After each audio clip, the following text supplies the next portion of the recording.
in habar jeclo ay qowl leedahay waayo dad baa yidhi qowl ma laha habar jeclo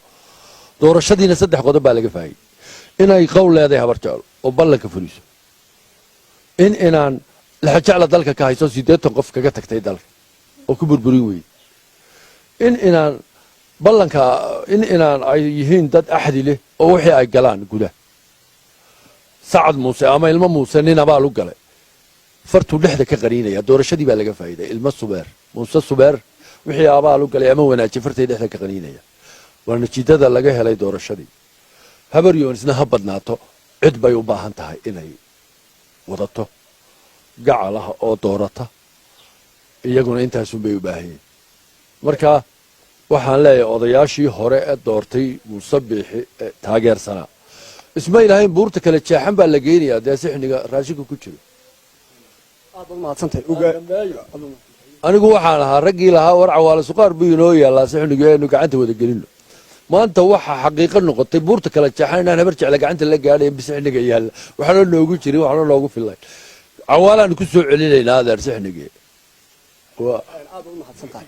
salaadiinti ogaasiyadii iyo boqoradii iyadoo xukuumadda ay jirtay 2 sano oo kaliya ay doorteen maxaa sababeynay haddana ay kacdoon dhinac kale u dhigaan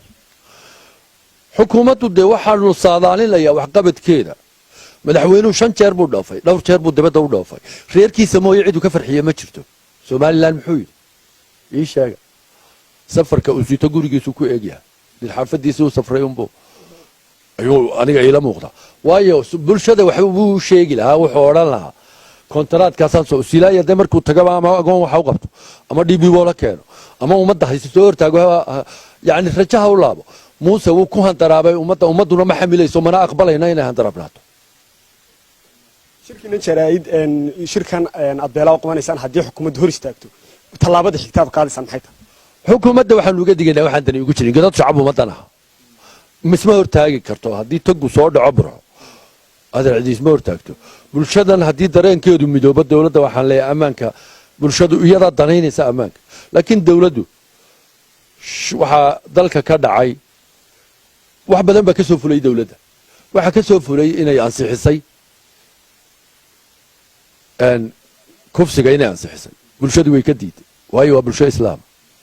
waxa ka soo fulay inay bandow soo rogtay bulshadu way ka diiday waayo bandow de waa siyaad barrenama haysto waanu ka dagaalanay bandow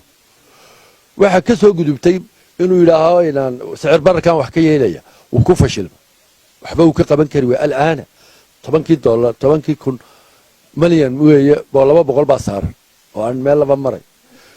waa inaan dawladdu waxa la waxay farta u taagtaba way ku fashilantay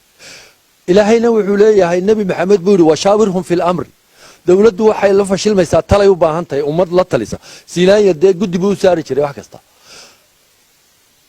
hadduu inankani military yahay dalka haysta adeero waad mahadsantahay haddaad duuliyahayd iyo haddaad military ahaydba laakiin talada shacabka kama maarantid baryaanaad meesha ku timiya kumaad iman